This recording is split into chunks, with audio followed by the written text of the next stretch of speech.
জুলাই গণঅভ্যুত্থানে প্রথম শহীদ আবু সাইদ হত্যা মামলার বিচার কাজ জানুয়ারির মধ্যে শেষ করা হবে বলে জানিয়েছেন আন্তর্জাতিক অপরাধ ট্রাইব্যুনালের প্রসিকিউটর মিজানুল ইসলাম। সোমবার মামলাটির 10ম দিনের সাক্ষ্য গ্রহণে একথা বলেন তিনি।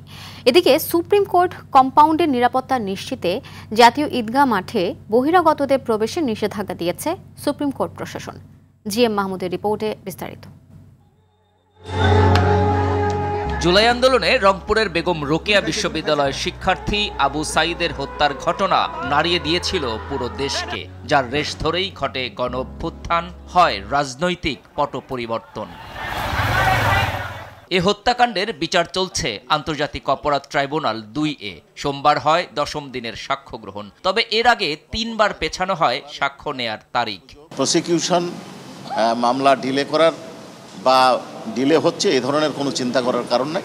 কখন রায় হবে এটা বলার এখতিয়ার সুযোগ বা আমাদের কারণ নেই। আমরা আশা করছি যে জানুয়ারি মাসের মধ্যে আমরা বিচার কমপ্লিট করতে পারব।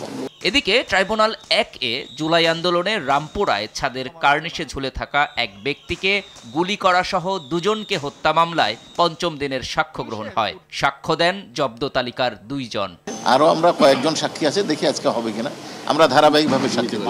অন্যদিকে সুপ্রিম কোর্ট কম্পাউন্ডের নিরাপত্তা নিশ্চিতে জাতীয় ঈদগাহ মাঠে বহিরাগতদের প্রবেশের নিষেধাজ্ঞা দিয়েছে সুপ্রিম কোর্ট প্রশাসন।